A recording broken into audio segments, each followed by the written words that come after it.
Hai murid-murid semua yang cikgu kasihi, Assalamualaikum, selamat sejahtera, selamat pagi. Kita bertemu sekali lagi untuk subjek Bahasa Melayu tahun 2. Hari ini murid-murid kita akan beralih untuk pembelajaran tema yang baru, iaitu tema yang keempat, kebudayaan kita. Unit pembelajaran kita pula ialah unit ke-10, iaitu uniknya budaya kita. Seperti yang kita tahu, negara kita Malaysia merupakan negara yang sangat unik kerana kita mempunyai pelbagai kaum, bangsa dan agama. Setiap kaum-kaum di negara kita mempunyai budaya yang harus kita banggakan.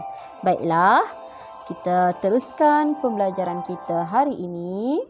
Seperti biasa, kita lihat dahulu objektif pembelajaran. Pada akhir pembelajaran dan pemudahcaraan hari ini, murid-murid akan dapat bertutur berdasarkan bahan secara bertata susila. Apa itu bertata susila? Bertata susila ialah kita bercakap dengan sopan, menggunakan intonasi yang betul dan bahasa yang sesuai. Baiklah. Cikgu mahu murid-murid bersedia buka buku teks muka surat 63. Kita perhatikan di sini murid-murid. Buka buku teks masing-masing ataupun murid-murid boleh rujuk dalam video ini juga. Kita lihat. Tema di sini ialah tema 4, kebudayaan kita. Apa yang murid-murid nampak dalam rajah yang disediakan ini? Kita dapat lihat di sini yang paling utama ialah peta. Ini ialah peta. Peta negara apakah ini? Ini ialah, siapa boleh tahu? Boleh bagi tahu cikgu. Ini ialah peta negara kita Malaysia. Negara Malaysia kita. Ini ialah peta negara Malaysia. Baiklah. Di sini kita dapat nampak beberapa gambar. Dipaparkan beberapa gambar. Kita lihat gambar yang pertama ini. Baca di sini. Muzium Kaca Pulau Pinang. Muzium Kaca Pulau Pinang terletak di negeri Pulau Pinang. Siapa pernah dengar? Kalau yang pernah dengar ataupun pernah pergi melawat, ya beruntunglah. Kita lihat di sini, Muzium Kaca Pulau Pinang ini ialah muzium kaca yang pertama di negara kita Malaysia. Di dalam muzium ini mempamerkan banyak karya seni kaca yang telah dihasilkan.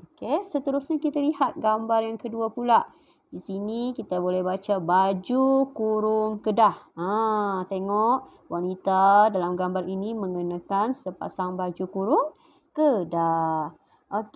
Baju kurung Kedah ini merupakan pakaian tradisional wanita di negeri Kedah. Kita dapat lihat di sini wanita dalam gambar mengenakan baju berwarna kuning. Baju berwarna kuning ini kita panggil sebagai blouse. Untuk baju kurung Kedah, blouse yang dikenakan, kalau kita dapat lihat, perhatikan dalam gambar, ukurannya lebih pendek berbanding dengan baju kurung biasa. Baju kurung Kedah ini, blouse dia, bajunya pendek berbanding baju kurung yang biasa. Dan ianya dipadankan bersama dengan kain sarung. Seterusnya gambar yang ketiga. Kita lihat sini, amplang negeri Sabah. Siapa pernah makan amplang? Cikgu rasa memang murid-murid cikgu rasanya semua sudah pernah makan amplang kan? Sebab ini ialah merupakan makanan tradisional yang terkenal di negeri kita, iaitu negeri Sabah. Sebenarnya kalau kita tahu, kalau kita sudah pelajari, amplang ini sebenarnya diperbuat daripada ikan. Dicampur bersama dengan air, tepung gandum dan tepung ubi. Kemudian dibentukkan kepada bentuk berbola, bulat-bulat ni. Dan sebenarnya rasa keropok amplang ini rasanya seperti keropok ikan. Seterusnya, kita dapat lihat ini gambar rumah panjang yang terdapat di negeri Sarawak. Seperti yang kita tahu, rumah panjang ni amat terkenal di negeri Sarawak dan rumah panjang ini merupakan kediaman kaum Iban yang berada di Sarawak. Rumah panjang ni merupakan sebuah rumah yang bentuknya panjang dan di dalam rumah tersebut mempunyai banyak bilik. Mempunyai banyak bilik. Uniknya rumah panjang ini berbanding dengan rumah-rumah kita yang ada sekarang. Seterusnya. Kota Darul Ehsan Negeri Selangor. Kalau kita dapat lihat gambar di sini, Kota Darul Ehsan ini merupakan mercu tanda yang melambangkan sempadan negeri Selangor dan wilayah Persekutuan Kuala Lumpur. Ia juga merupakan gerbang yang terbesar di Malaysia. Gerbang ini didirikan di atas lebuh raya Persekutuan. Seterusnya kita baca di sini, lihat ini ialah gambar sebuah masjid. Ini ialah gambar Masjid Beijing Negeri Kelantan. Masjid Beijing Negeri Kelantan ini merupakan salah sebuah masjid yang mempunyai ciri seni bina masjid yang hampir sama dengan Masjid Cina yang terdapat di Beijing. Masjid ini terletak di Rantau Panjang Negeri Kelantan. Baiklah, yang terakhir awak lihat di sini gambar yang dipaparkan, gambar penari. Kita baca di sini tarian Dabus Negeri Perak. Apakah tarian Dabus ini murid-murid? Untuk kita mengetahui dengan lebih lanjut mengenai tarian Dabus, hari ini kita akan mempelajari tentang tarian Dabus Negeri Perak.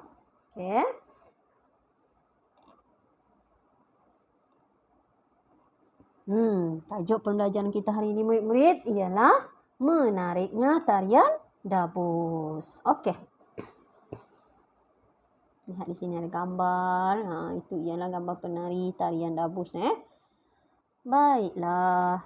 Cikgu mahu murid-murid bersedia buka buku teks yang seterusnya. Lihat di sana. Tajuk yang dipaparkan ialah menariknya tarian Dabus. Murid-murid boleh rujuk buku teks muka surat 64. Kita baca bahan yang telah dipaparkan ini. Baik, yang pertama, titik yang pertama, tarian tradisional negeri Perak. Tarian Dabus ini ialah tarian tradisional negeri Perak.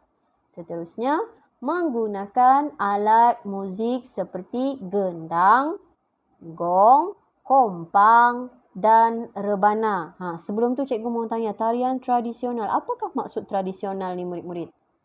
Tradisional ni membawa maksud kepada salah satu budaya ataupun perkara yang diwariskan dari satu generasi kepada generasi yang seterusnya. Seperti tarian tradisional, makanan tradisional, pakaian tradisional yang kita warisi dari generasi sebelum ini, nenek moyang kita.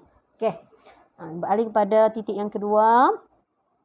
Tarian Dabus menggunakan alat muzik seperti gendang, gong, kompang dan rebana.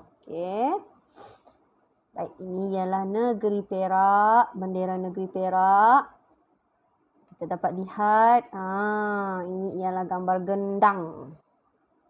Seterusnya, gambar gong, kompang dan juga rebana. Titik yang ketiga, kita lihat tarian Dabus ini menggabungkan tarian, muzik dan nyanyian. Seterusnya, penari dalam tarian ini membawa sejenis alat yang dinamakan anak Dabus, iaitu besi tajam yang mempunyai cincin di sekeliling bahagian atasnya.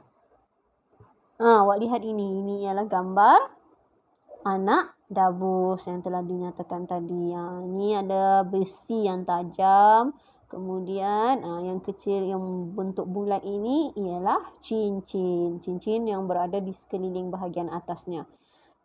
Di dalam tarian ini yang kelima. Kita baca menonjolkan ciri-ciri pahlawan yang berani. Penari-penarinya ini menonjolkan ciri-ciri pahlawan yang berani. Okey. Seterusnya, kita lihat di bahagian bawah bahan petikan tersebut. Okey, ada perbualan di antara keempat-empat murid ini. Okey.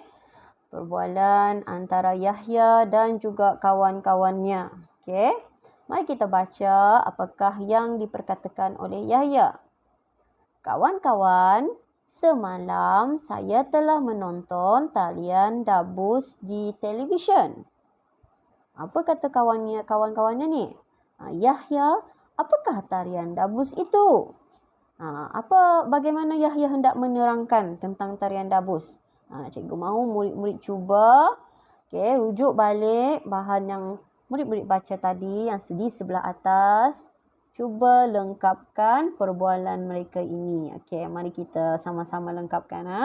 Tarian dabus ialah tarian tradisional negeri apa tadi? Negeri Perak. Okey, tarian ini apa lagi? Macam mana kita nak sambungkan? Okey, kita lengkapkan dialognya. Okey, tarian ini menggunakan alat muzik seperti gendang, gong, kompang dan rebana. Tarian ini juga menggabungkan tarian, muzik dan nyanyian. Dalam tarian ini, penari membawa sejenis alat yang dinamakan anak dabus, iaitu besi tajam yang mempunyai cincin di sekeliling bahagian atasnya. Tarian ini menonjolkan ciri-ciri pahlawan yang berani. Okey? Dari mana kita dapat maklumat ini tadi? Dari bahagian maklumat di bahagian atas. Okey? Jadi cikgu harap murid-murid dapat menuturkan dialog ini dengan sebutan dan intonasi yang betul. Okey. Baik. Untuk latihan yang pertama, mari kita sampaikan semula bahan yang telah kita pelajari tadi. Okey, tentang tarian dabus. Cikgu mahu murid-murid cuba tuturkan semula menggunakan panduan yang cikgu berikan ini. Cuba baca dan boleh sampaikan di hadapan ibu bapa masing-masing untuk diberikan penilaian dan bimbingan. Okey, cuba kita baca sama-sama. Baca dengan sebutan yang betul, intonasi yang jelas. Kawan-kawan, saya ingin berkongsi maklumat tentang tarian dabus. Tarian dabus ialah tarian tradisional negeri Perak. Tarian ini menggunakan alat muzik seperti gendang, gong, kompang dan rebana. Tarian dabus menggabungkan tarian, muzik dan nyanyian. Dalam tarian ini, penari membawa sejenis alat yang dinamakan anak dabus, iaitu besi tajam yang mempunyai cincin di sekeliling bahagian atasnya. Tarian ini menonjolkan ciri-ciri pahlawan yang berani. Okey. Baiklah, cikgu harap semua murid-murid sudah dapat menuturkan dengan sebutan yang jelas secara bertata susila. Baiklah. Berikutnya, untuk latihan hari ini, yang kedua, cikgu mahu murid-murid buka buku latihan, buku aktiviti, muka surat 71. Murid-murid perlu baca dahulu bahan yang diberikan. Kemudian, murid-murid lengkapkan dialog dan tuturkan dengan bertata susila. Baik, cikgu harap murid-murid boleh faham dan menguasai sedikit sebanyak kemahiran pada hari ini. Okey, sekian saja pembelajaran kita. Terima kasih. Jumpa lagi dalam sesi pembelajaran seterusnya.